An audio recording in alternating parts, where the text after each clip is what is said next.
Chers amis, nous fêtons Noël.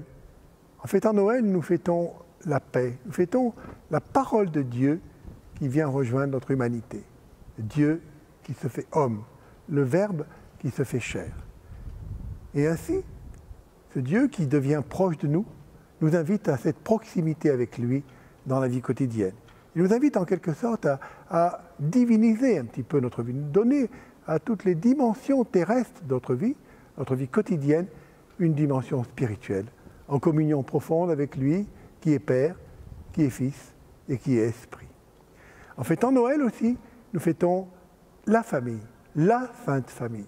Nous fêtons Joseph et Marie, qui l'ont accueilli, Marie, l'Immaculée Conception, Joseph, qui humblement, en homme juste qu'il était, a accueilli Marie, a accepté cette mission, ce ministère magnifique d'être celui qui allait, jusqu'à l'âge de 30 ans, élever l'enfant Jésus.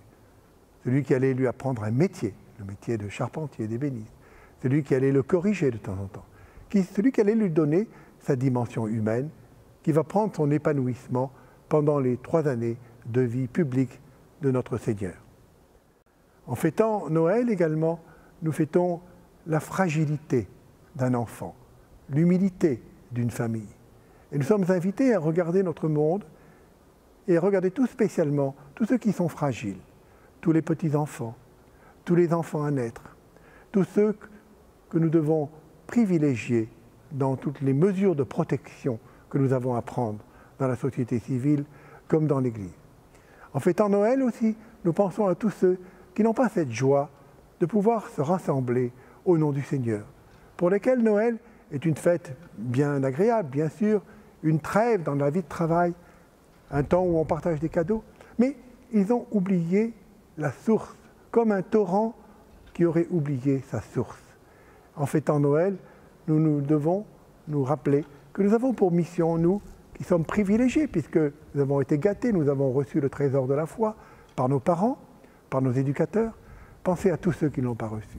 Cette sorte de pauvreté spirituelle. Et nous devons, mais et surtout nos amis et les êtres parfois qui ne sont pas forcément proches de nous, par nos actes et par nos paroles, être attentifs à cette mission de baptiser qui est la nôtre, de partager cette joie, cette paix, ce bonheur, ce sens de la vie que notre Église nous a donné. En fêtant Noël aussi, eh bien, nous nous offrons des cadeaux.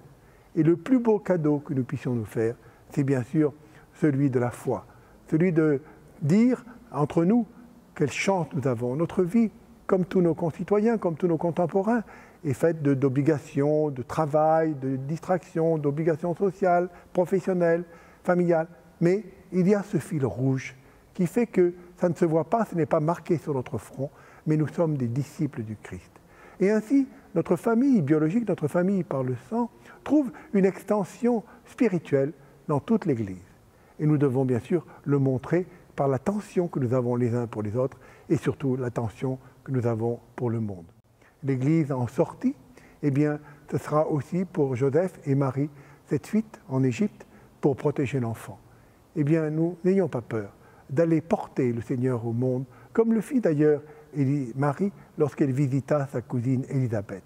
Elle porta l'enfant Jésus dans son sein et nous devons porter le Christ ressuscité, celui qui a vaincu la mort, celui qui est le vainqueur de tous les obstacles qui sont présentés devant nous.